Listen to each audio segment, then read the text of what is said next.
the bloodlust. Me too. I want to kill. Let's kill.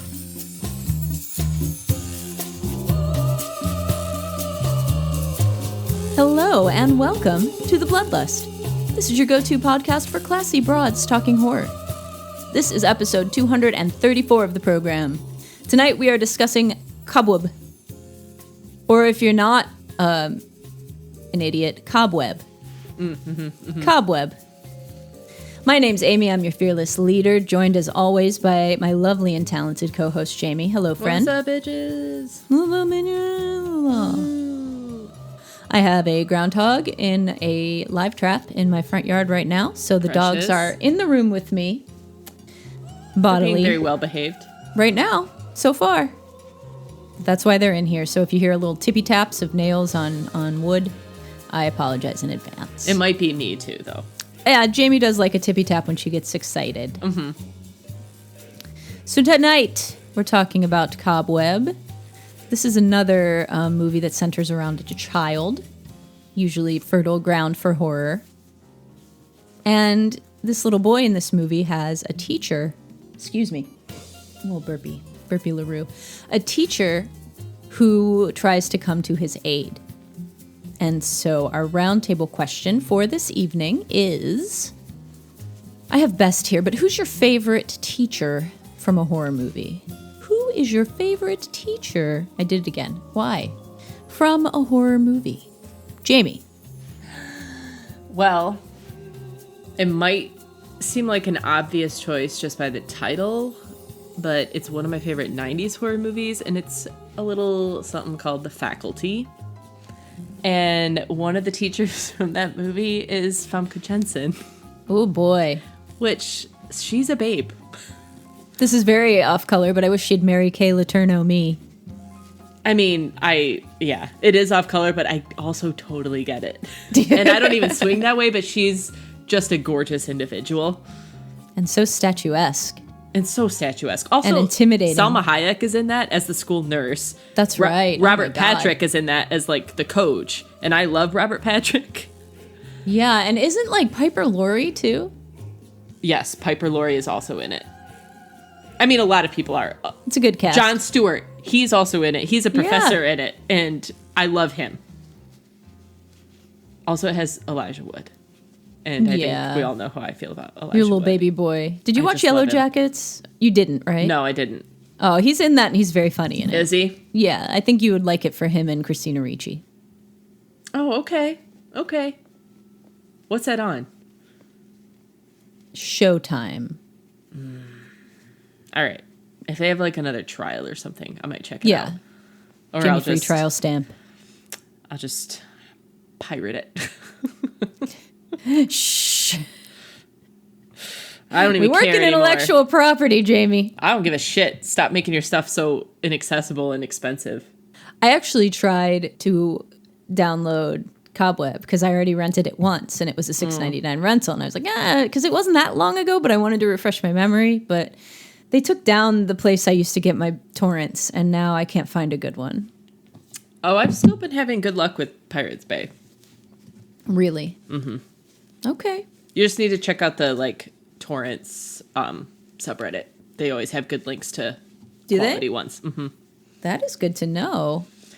Not that I would partake. No one would. I wouldn't. We're all speaking hypothetically here. At least I pay for my music now and have for many years, and I feel great about that. Although I don't think they get that much from Apple. Probably not. Just like they don't get much from Spotify. But right. I'll pay it. I also still buy physical movies, so I don't really feel that guilty. And I also rent movies. But if you make your shit hard to access, or you make it so that it's only available on one platform and it's some random ass add-on thing, I'm sorry. Like, I'm just going to go with what's easiest for me. Usually I only bootleg things if they're not out yet. I can't find them because I'm impatient. I did that with John Wick 4. Did you? Was it a bad copy or was it okay? It was not the greatest copy, but then I didn't feel bad about it because as soon as it came available to rent, I purchased a rental. I mean, the John Wick franchise is doing fine without you, so I wouldn't. They're not hurting. No, they're not. And goddamn, is that fourth one good? Oh. Anyway, we're not here to talk about John Wick. Jamie, you should have a spin-off podcast about John Wick. Where I just talk about how much I love John Wick. Listeners, would you be interested in a Jamie John Wick mini-series? Let us know. Yeah, it's going to be a very small I will watch each one jerk. With her. And then we can discuss where I just talk about how wonderful he is and how great the action is and the music and everything. And everything. And all the things. All of them. Goddamn. My favorite teacher from a horror movie is Betty Buckley from Carrie. She played the gym teacher, and she tried her best. And I loved how quick she was to slap her students. Oh, the good old days. That's right. That's right. But I liked her very much in that movie. Other notable teachers? Those were my only two. I thought of The Faculty as well. I mean, it's The Faculty. Right. Like, also, objectively, The Faculty is a great movie. It might be a little subjective, but it was a fun... I don't think so. It was a fun effort to capitalize on... Fine, it's subjective. Scream's it sure is. Success. I think it was good because it was like alien-y.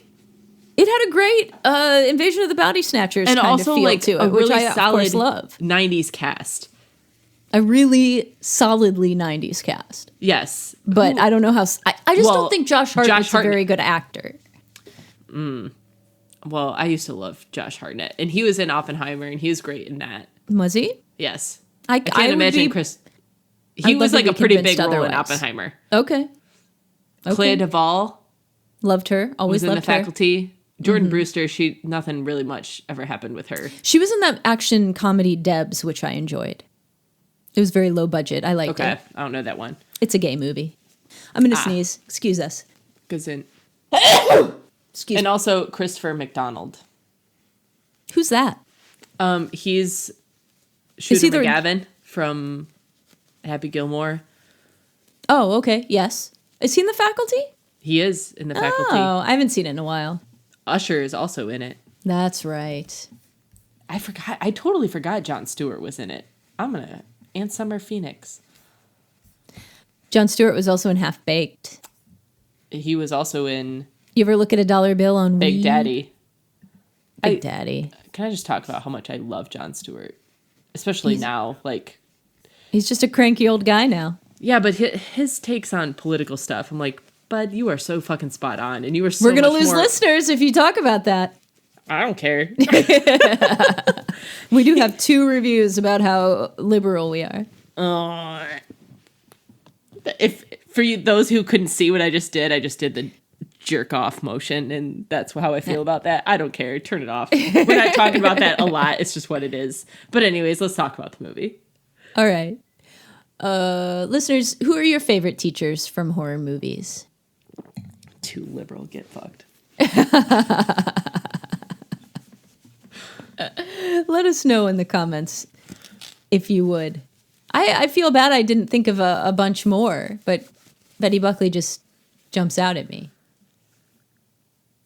Yeah, and honestly, like in The Faculty, especially like Famke Janssen, like she was exactly what you would expect of a teacher who looks like Famke Janssen. Yeah. It's like everyone has the hots for her. She's like super like sultry and sexy. And like, sure, now but later scary. on, it's like, ooh, yeah, that's maybe in like bad form. Sorry if that's too liberal for you. But like, but she's also scary. Like, yeah, I think that's a super fun movie. Also, how they put the like antidote or whatever it is in pens and they just like jab it into people. Yeah. And then it's got the one blonde gal. I don't remember. She wasn't really in much else. I can't picture her. But she was like the original alien.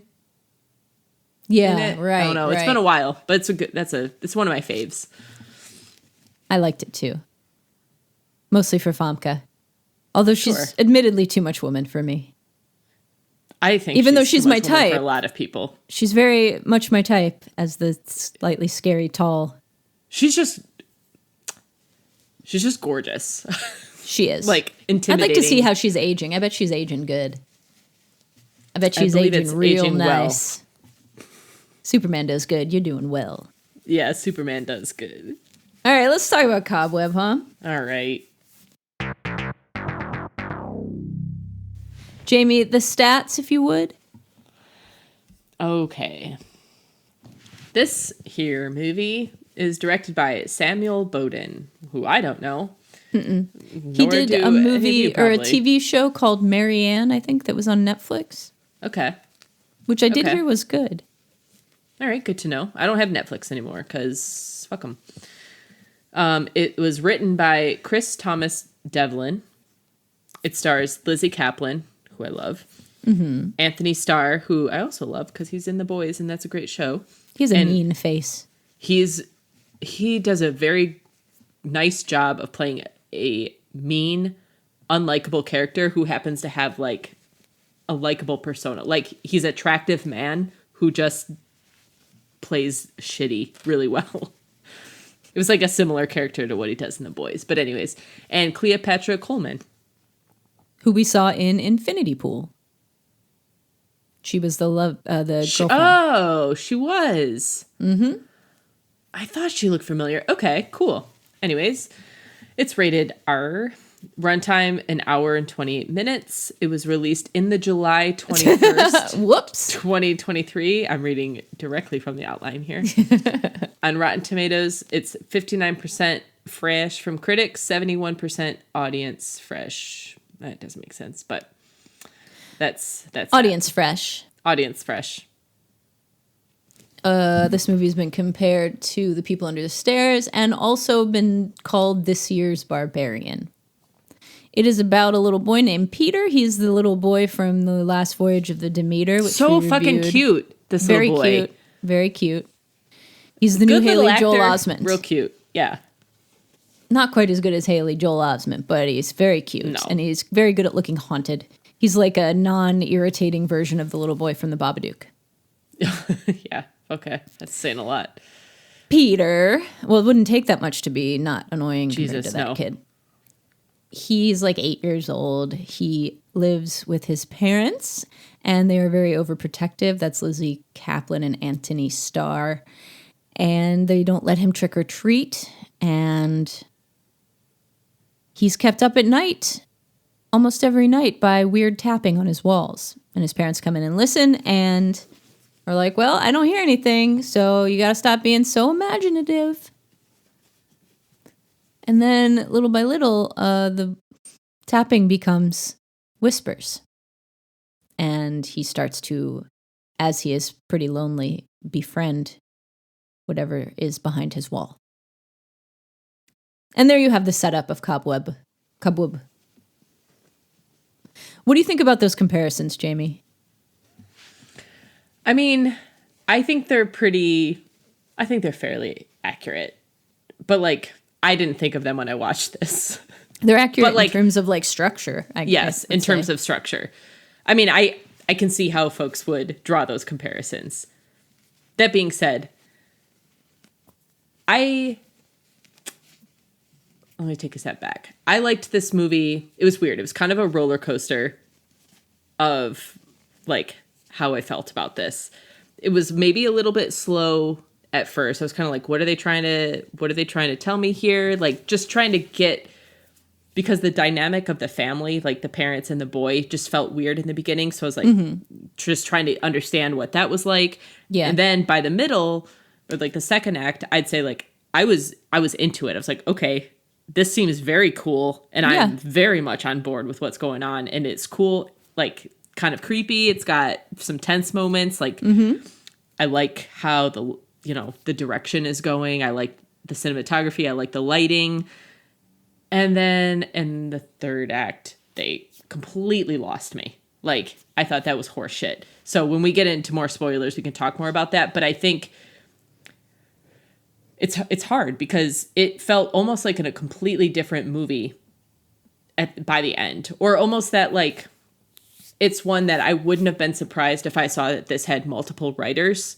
Because it felt more like they had a really great thing going and a really great idea and story going for the first up until the last half hour, I guess. And then we're kind of like, oh shit, how do we wrap this up and end this? Like, what do we do with this? And I know we've talked about that before. A lot of movies suffer from the same sort of fate. Yeah, which is why anthologies work so well in short format horror. But this, I felt like, was very egregious. Like, it was very noticeable. And it hurt the movie more than it should have. Like, the ending for me was just very bad. I hated it, which is too bad because, like, by the middle, I was sold. I was like, I love this. I love what's happening. I love the acting. Like, I thought there were some truly, like, tense, scary parts. Yeah. And it had a great reveal. Yeah. Not entirely surprising, but if they had stuck the landing, this could have been a really special movie. If they had stuck the landing. But they blew that landing so hard, in my opinion. Spectacularly. It's like Carrie Strug snapping her ankle. Yeah. And then also, like... But then she stuck it, so that's a bad analogy. Go on. True. Fair enough. If she hadn't stuck it, it would have been... If the bone had snapped out instead. It was just... I mean, I know we'll get into more details, but it was I want to make sure the beginning of a part of the review is not spoilery. We don't want to ruin this. It was very disappointing. So I'll just talk about, like, the beginning part. I think Lizzie Kaplan and Anthony Starr did a very nice job of playing, like, unhinged parents that, like, slowly revealed their unhingedness. Like, you kind of get a sense of Lizzie Kaplan's like issues from the beginning. You're kind of like, she's very tightly wound. Yeah, like there's something off about her. But, like, the dad, Anthony Starr's character, seems very much like, okay, he's just kind of helping, like, hold things together, and, like, he loves his son and he's doing the best for him. And that, like, watching that slowly start to unravel and then, like, ramp up and, like, quickly unravel, I think was very effective for me, and it was a very cool, like, character development, and, like, I enjoyed that, and I think that is what led, like, that's what helped make the middle part of it, the second act, like, so strong and so effective. And also the fact that it took place within a house, like, within for the most part, for the most part, that was the setting, just in that house, and it was very suffocating feeling just being in the house, claustrophobic, and little do you know, like, it's going to get more claustrophobic than that. And the story that sort of leads to the reveal in the end seems very cool. I love the setup. It like, all of it was so good. It's so frustrating because they had all of the right parts. They had all of the right setup. They were doing, like, everything right. It, like, was iffy in the very beginning, and then I was in it. I was like, oh yeah, you got me, and this shit is good. And, like, I was here with a friend of the podcast, Becky. She was visiting, so we were watching this together, and we felt the same way. Where at the beginning we were like, I don't know, but by the middle we were like, oh, this is nuts. Like, we're into it. And then they just shit the bed with it. It's, you know, we've seen it happen before where you just, you said, you can't stick the landing. But before we start talking about the end, I will say, like, those first two acts were really solid. Yeah. I think that you're right. It's hard. There's an ambiguity with the parents that would be very difficult to get right. And they do a good job of it, I think, in the first two acts. But it takes a minute in the movie. It's not a super strong opening, and it takes a minute to kind of understand why the parents are odd, you know, in their particular brand of odd. Yeah. But once it gets going, I like the ambiguity and the way that you can kind of take the parents' behavior in a couple of different ways. Yeah. I don't know. It's just, it feels like one of those movies that it's very hard to sort of talk about as a whole because it felt so different and so like they just took such a hard turn from where it was going in the first part of it and then where it ended up, where it felt almost comical and like campy. Yes. In the last part, and it's like, man, you guys, you had something solid going for you in the beginning. Like, it was not art housey by any means, but it was just solid. It was solid, and I'm a seasoned horror viewer, and there were parts where I was like, I felt tense, and they built up very scary moments, and by the end, it felt like a joke. Like, to me, it just left with a very bad taste. It was just similar. I think it has more similarities to Barbarian than even I realized at first glance, because I had the same problem with that movie. Yeah. Where I felt like it just went too big at the end and it ruined it. And see, because and the I would say I think is where the Barbarian scares was come more from. successful. I think Barbarian was more this. successful. A million times more successful than this. And I think that's largely because of the monster. Maybe 100 times more successful. The quote unquote. Sure. Because I didn't love her times. either. I didn't love her either. I didn't either, but at least how that one looked was less upsetting. Yeah, or less disappointing than how this one did. Yeah.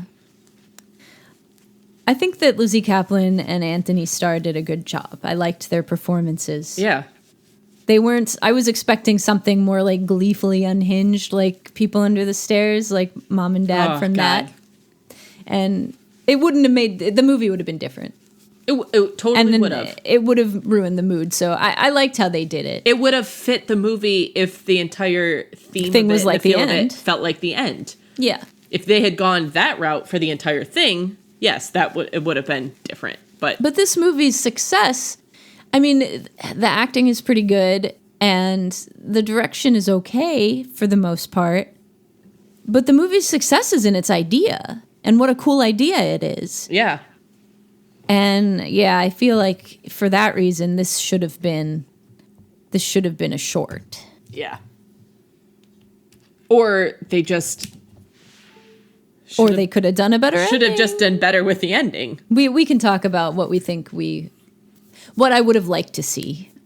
You know, we can talk about that when we get into spoilers. Or would have liked to not see. Yeah. Would have liked to have avoided. But yeah, all that being said, man, really solid for the first hour. Yeah. Loved it, was super into it. The acting's great. I think the direction's great. I didn't love that it had like a weird sort of like yellow brownish like tan tint to it. Like mine didn't. Okay, maybe it was just me then. I don't know.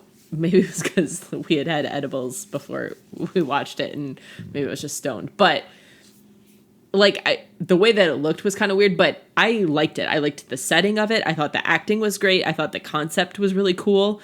What ugly wallpaper in that bedroom? Sorry, go ahead. Oh yeah, actually I loved it. The like you did the hot air balloons? Hot air balloons, yeah, or parachutes or whatever those were. They were hot air balloons. Ugh, I hated it. Oh, I didn't. At least make pretty colored balloons. Oh man, I kind of loved it. Weird. Okay, I guess I'm weird. All of that. Man, if I were just reviewing this and judging it on that first hour of this movie, it would be wildly different. I know. It's really disappointing. So it's pretty disappointing. I think they gave it their all. I think Lizzie Kaplan's fucking fantastic. And also Anthony Starr is. Like, his character made me very uncomfortable. Mm-hmm. Well, especially when he's walking around with that hammer.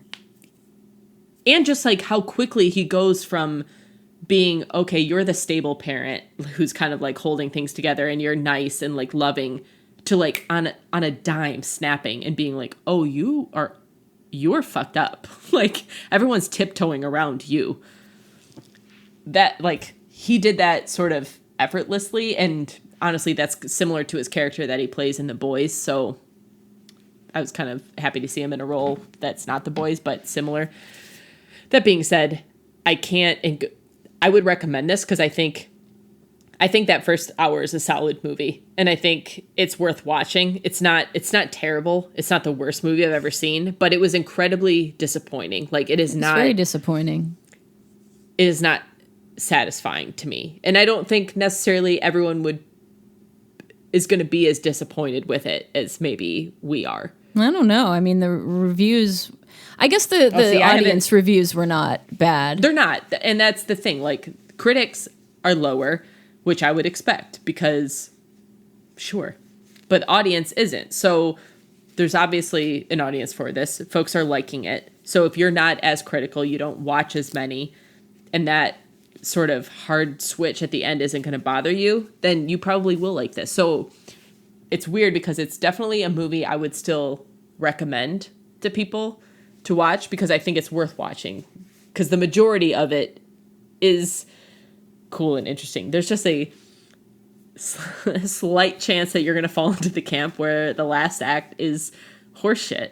I think there's a better than slight chance. Yeah, and you're going to walk away being like, well, fuck, that like that left me wanting. That's not in any way how I wanted that to end. I don't think I would recommend it because, and when I watched it again, I was like, this is a lot better than I remembered it. But that was because the ending soured me so much. I was like, this whole movie was corny. You know what I mean? Yeah. The ending just, it taints the rest of the movie for me. So I'm going to recommend... Taint misbehaving. I'm going to recommend that you watch The People Under the Stairs or The Pact instead. The Pact is a low-budget movie from, I don't know, what do you think? 2010? Yeah. 2000, something like that? Yeah. That has a fun twist that is creepy and follows through a little better than this one does. So that's what I'm going to recommend instead. That's fair. I mean, I'll always recommend People Under the Stairs. Sure. over other stuff. But I will say that this is maybe not going to disappoint people as much as it did me. Maybe not. But I don't know. I'm not going to rate it highly. Like, I'm rating this a 2.5. I think I'm probably going to go 2.5 too. I think the beginning is 3.5. Easy. Yeah. And the story idea is like a 4 or 5. Yep. It's one of those movies, and we've done them before, where it's like, man, it just feels so frustrating. You had all the right pieces. And I say this as someone who doesn't make movies, so like, right. Who am I to talk about this? But I can only talk about it as someone who consumes these movies that are being made and watches them. And I will say that, like, you had me for that first hour. Like, I was in. You had something really great going. You had a great build up. You had great setting. Everything was kind of spot on. And then the contrast between that and what happens at the end of it is so stark. Like, it's so drastic. And that's all I was left with by the end of it. I was just like, yeah, Becky and I even, like, after we watched it, or the next day, we walked up to the dollar store for something. And the whole time we were walking, we were just like, God damn, that movie was so, like, so frustrating. Like, I'm still so mad that that's how it ended. Yeah. Because it just had such solid potential. And that's too bad. But hey, it happens. Did the bit with the little friends of the boy that he pushed down the stairs, did that remind you of Let the Right One In? Because it reminded me of that. Oh, yeah. Yeah, for sure. Could have taken that whole thing out. Yep. I mean, I liked the boy getting pushed down the stairs. That was listen, good. I love some karmic justice coming back to shitty little kids. Yeah. Do you know that that's Jake Busey's son, the bully? Shut up, really? Isn't that funny? That's amazing. Yeah. Yeah. That's great. He looks like a Busey. He does look like a Busey. Little punchable face. Breakable leg. Reminded me of, like, O'Doyle Rules. Yeah. Like, fuck this. Fuck kids. God, I hate him. I hate him. I love this little kid, though. Like, the one from Demeter. He's a cute little baby. Like, get this little guy in some more horror movies while he's still precious and young. Yeah. He's so cute. And he's he's a putting him in solid peril. little actor. He did just fine in this. Yeah. Adorable. Yeah. No complaints there, but when we get to the end, it's shit. Let's go ahead and start talking about spoilers. Wouldn't it have been cool if there was a story where this little kid had a little friend. He was bullied and lonely, and he had a little friend in the walls that talked to him and convinced him to stand up for himself, and then was like, listen, Mom and Dad are evil. They locked me in here. They're going to kill us both. Talks him into poisoning his parents and killing them, which is what happens, and it's a good scene. Mm-hmm. And then is just like, psych, ha, ha, ha, ha, ha. And it's just some creep that lives in the walls. Yeah. What a creepy story. And that's where it ends. What a creepy story. That is where... To end on a gut punch like that, come on, that would have been amazing. That's largely where my disappointment built. Because that's where my head was going. That's where Of course you see it coming. It's not... Because that's what I thought was going to happen. And right. That was the logical conclusion and also seemed awesome. Like, sort of like that the parents were kind of crazy. They're definitely crazy. Right, because they give hints of that. So I totally would buy that, like, the parents were crazy and maybe they had someone locked in the walls. Like, they had someone trapped there that they were kind of hiding from the kid for whatever reason. Like, come up with it. I don't care. But, like, that they were sort of in the know that there was someone there. I could buy that, too. That would be totally fine. But that is where my brain was going. That it was just someone who was just fucking with this little kid. And was like, yes, tricking him into killing his parents, which is awesome. Yeah, because I'm stuck in the walls. Like, what joy do I have in here? I'm just gonna like mess with you. I like the idea of her being the evil sister that was born even wrong. That. Even they that just is super didn't cool. do it right. No, they didn't. They made her too strong. Okay. They made her too strong. They made her monstery looking. 100%. The stupid hair with strong, the stupid... way too monstery looking. How did she make doors open and shut from not in the room? I'm going to say, like, I'm not generally for showing the monster a ton, but, like, what they were showing of her in that first part of the movie was perfect. How it was just sort of, like... It was very similar to sort of the end of Hereditary, where you just kind of see, like, a dark figure up in the corner. Or... You know, you think you like, oh, is that what I saw? Like, because there were a couple times Becky and I had to like rewind back and be like, did we just see that? Like, was there something behind him? Or just like creepy glowing eyes, like in the dark. That is all you fucking need. That's all you needed. When they showed the face and then they just kept showing that. And then they showed like the stupid crab walking stuff. Like, and what in the motherfucker are we even looking at right now? Like this dragging kids, making Disney him up and down like she's a huge monster. No, this is how so is she stupid. that strong? And like, if she is that strong, how is she not getting out of the walls? No, this is so like that's. It if just the teacher could break through the walls, off the walls with a fireplace poker, off the wall. Is that how it goes? Off the rails. Off the rails. Yeah, sorry. I'm really terrible at phrases.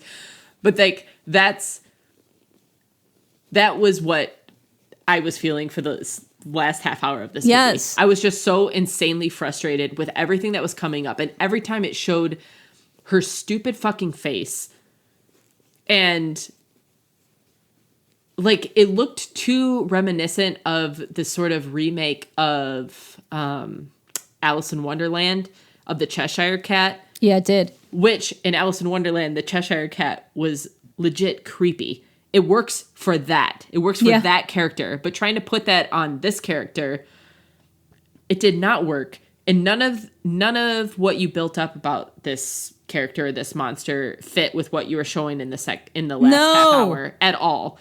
Because, like you said, if she was this strong and this capable of doing all this stuff, how the fuck did she not bust out of the wall? If the teacher could break the wall down with a fireplace poker. Right. Which, that is unbelievable. Like, come on.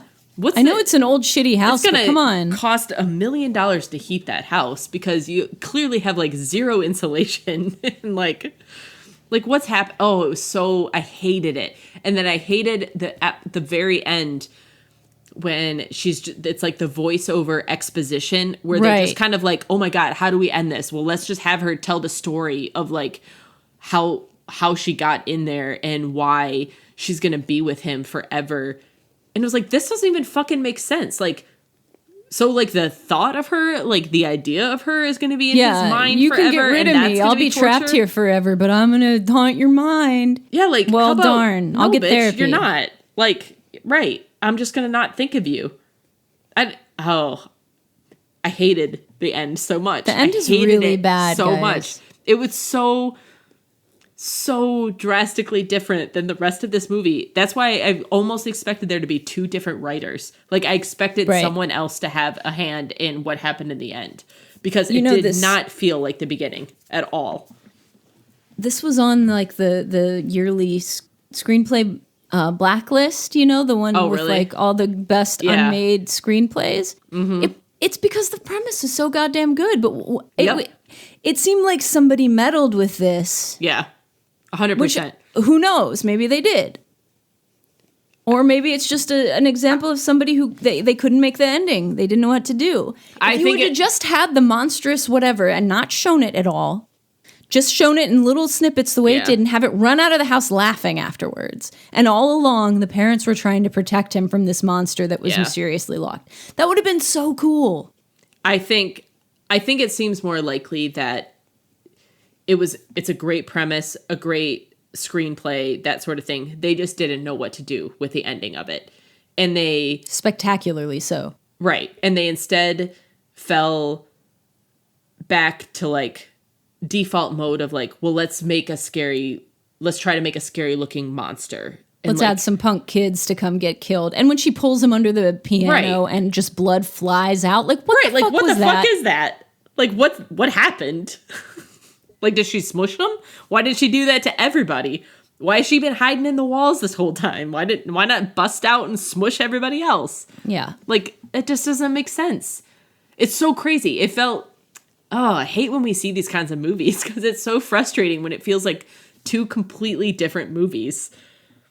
Where it's like, you had something so great going for you in that first part, and then it's when the reveal happens. When the reveal happens, so many movies ruin it. Yep. And because just don't do it. Don't do a reveal. Or do it the way that like the Babadook did it. You show a monster. It can look creepy. You can show it a lot and still make it creepy. It's possible to do. I mean, they showed it I'd say a fair amount through the first part. Like, you see its eyes a lot, and they get right into the creepiness and the knocking and the talking and that sort of stuff, like, pretty quickly into the movie. Like, all the stuff starts happening pretty quickly into it, and you see the eyes, and that is all creepy. But when they show it at the end, it's different. You see its face, and is it CGI bullshit, sort of, and like, you see its little crab walk, its little exorcist. Yeah, it looks fucking stupid. It looks stupid. And the hair with the CGI spiders in it and stuff. It's just... Yeah, and then he, like, crawls up the hair to get out of the cell at one point. I kind of like the Rapunzel aspect of it. That was kind of cool to me. See, I didn't, because at that point, I was like, this is all yes, at that point, I was checked out because it was stupid. Like, this doesn't even fucking make sense. None of this makes sense. It was... I get so annoyed when it's a movie that, like, has such solid potential, especially when it's, like, seemingly normal, like, with it parents at the beginning, but obviously are hiding something, and then you see them switch so quickly, and that the way the dad changed from being, like, kind of a loving, caring father to being an abusive, like, terrifying figure in the family added a layer of discomfort and, tenseness that, like, that they could have built, like, they could have used. They should have made it more about child abuse. They should have made it more like that.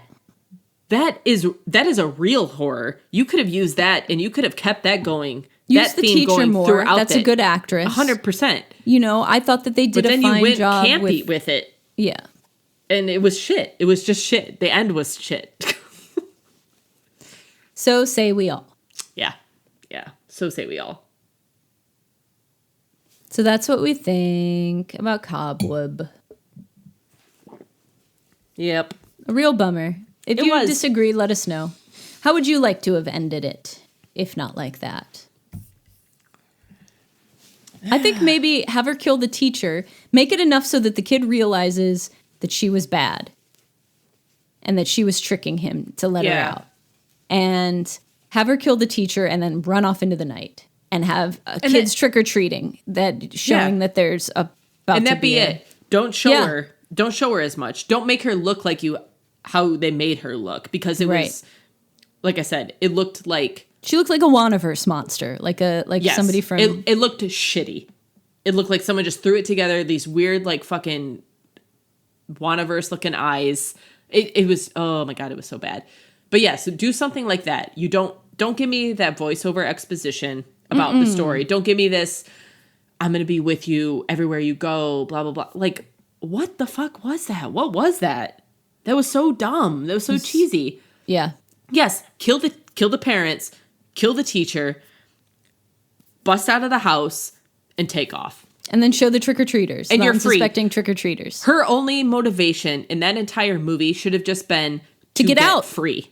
To get out. That is all. Any other motivation seemed like shoehorned and totally unnecessary. Just, it's easy. She can still be bad. Just don't make her physically strong. Right. She didn't need to be strong. If she was that physically strong through the entire thing, she wouldn't have needed to manipulate the boy. Exactly. Into doing the things that he did.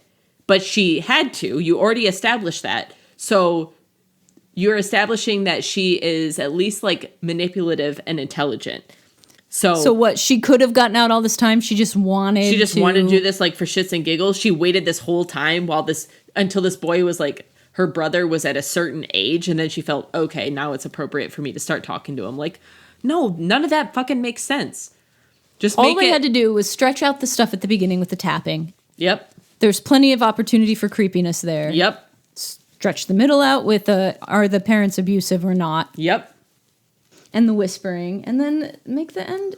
Because to me, that scene with, like, where it's revealed that the parents are kind of abusive was when they locked him in the basement. And that's my kind of jam. I like that sort of real world, like, stuff that happens in real life horror. That got me. And that was really the part where Becky and I both were kind of like, oh, this shit, like, just got this shit just got good. Like, it got real. Because it felt realistic. It was a hard, like, left turn. Mm-hmm.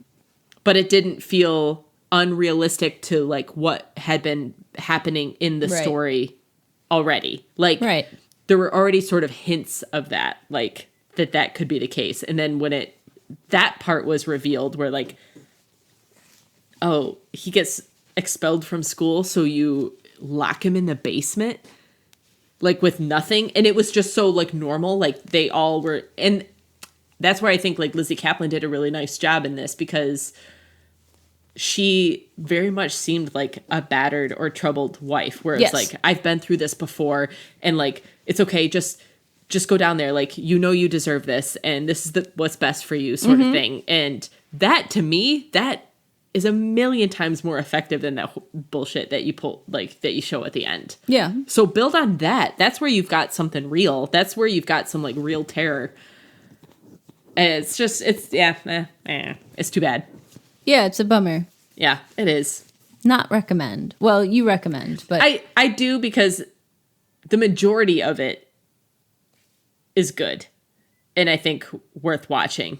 It's just, and obviously not everyone is disappointed by the ending of it. That's true. That's true. So I do think it's worth checking out for folks. And I don't think, like, I think the director did a really nice job with the bulk of this movie. It just, I don't know who to put the blame on for, like, how horrible the end part was. But, like, obviously not everyone feels the end was horrible. I gotta blame the director. Yeah, I guess you gotta. I don't know. It's just really too bad, because, man, it's just it's like a night and day difference. Yeah, it could have been really good. It's a disappointment. Color me disappointed. Yep. Same. Listeners, let us know what you thought. I think I already said that, but it's still true. But we always want to know. Now let's just talk to bitch about our political stuff than, like... Yeah, I'd rather hear that. Like, than fucking listen to something else. I don't care. Yeah. Next movie is going to be Perpetrator. It's by Jennifer Reeder. She has been involved with some of the VHS movies and I think maybe one of the other anthologies. Okay. And it stars Alicia Silverstone. Hey. Yeah. And I think it's about witches, but I'm not sure. Well, I love to hear and see her come up again. Yeah. So we'll watch that, and you should watch it too, and rejoin us here in 2 weeks to discuss it. It's on Shudder. Cool. I believe it is a Shudder original, and it started on September 1st, so it's already available. So let us know what you think about that one too, and we'll start talking about it in 2 weeks. So, Jamie, anything to add before we close out? Yeah, maybe. Any of you listeners out there who are into board games and also into birds? What? Where are you going with this? In the Venn diagram of things, that's probably a very small overlap. But my brother got me a game for my birthday called Wingspan, and it is awesome. Oh, yeah? Yeah. Becky and I played it a bunch, and I love it. And it's delightful. Five stars for Wingspan. So what do? You play a bird? No, you don't play a bird. Jesus, like any complicated board game, it's hard to give just a quick little synopsis of it. But you have a board where there are like 3 areas. There's the trees, the grassland, and wetland. And there's a whole card collection of birds. I see. And you have some at the beginning, and the whole point, there are various things you have to try and build on. There's goals for the game. You try to build certain foods. You try to collect eggs for each bird. Each bird can have certain amounts of eggs. They each have certain bonuses. You get bonus cards. But your purpose is to try and like get the most points based on all these goals. So you want to build up your habitat of like birds of a certain type in the tops of in the trees, birds of a certain type down in your wetlands. Down in your wetlands. Oh, yeah. Yes. It's just it's delightful. It sounds very nerdy. I mean, it's very nerdy. If you like board games, you'd probably like it because it's an involved board game where you have to sort of like keep track of various things, which is enjoyable. If you're also like me, who's a hella bird nerd, it's even more enjoyable because you get to collect the birds that you love. Like it's like mystery date, but with birds. Yeah, like I picked up and got to lay down a Cooper's hawk, which is one of my favorites. Yeah, it is. But I also picked up a golden eagle, which is awesome and one of my favorite birds, but I didn't want to lay it down because like what it cost and how it applied to the various goals that were for that round wouldn't have been beneficial. So it's not enough to collect the best bird. You need to be strategic. You have to be very strategic in like various ways. And you have to like part of the game is like you build this cool little bird feeder. It's already built. Like you don't have to build it each game. It's just part of the every game. But there are 5 die, whatever, that you... Oh, would you roll them in there? You roll them, and that determines like the food that's available. So if you land on certain things that tell you to pick up foods, you can only pick the ones that have rolled. Okay. And then there are like food tokens that you get, and the little eggs that if you pick that you want to do eggs, little tiny eggs. Listen, we'll play it sometime. Okay. Because it takes a little. It's like every board game. It takes a little bit to sort of get the rules down. Yeah. But once you get it, oh man, it is very fun. Okay. And you can play one player, which has been fantastic. I love a one-player card game. Uh-huh. Yeah. And all the like illustrations and everything on it are so pretty. Like, are they? They're very nice. Yeah. Wingspan. So. I'm not even getting paid by Wingspan. But well, if they want to sponsor us, that'd be great. Like, I'm not going to turn that down. Boss, quit wagging. But highly recommend. Oh, boss, I love you. He loves you. I know he does. He's getting antsy. Yeah, he almost attacked me when I left last time. He always does that when people leave. If he likes them. Yeah. He's like, don't leave. You're my favorite. He's so weird. Precious boy. Oh, silly old man. No.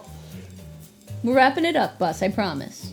All right. Well, that was all I had to add, was just a little Wingspan. plug for Wingspan, because it's real fun. It's also the name of the Wings' greatest hits album, so I endorse that. Okay, cool. For this I time. endorse both. Yeah. Listen to the album while you're playing the game. That sounds fun. Also, there's a Wingspan app, and I think you can play the game like on the app too. You also can scan the cards to hear the bird sounds as oh my you god, play. stop it. I'm not going to stop it, Amy, because it's like this game is made for me. Yeah, it is. And I love it, and I love the creators of it. And thank you, if you're out there and listening. That's all. Highly recommend. Bus, you gotta stop for a minute. Sit down. Good sit. Good boy. Come here. Come here. No, don't you pout at me. I gotta wrap it up. I'm gonna turn my head away from you and you're not gonna bark. Okay, good boy. And with that, listeners, this brings our episode to a close. We hope you've enjoyed listening. Jamie, thank you for joining me. Boss, You're that'll welcome. be just enough. Just about enough of that. Thank you, listeners, for listening. And until next time, I've been Amy. I'm Jamie.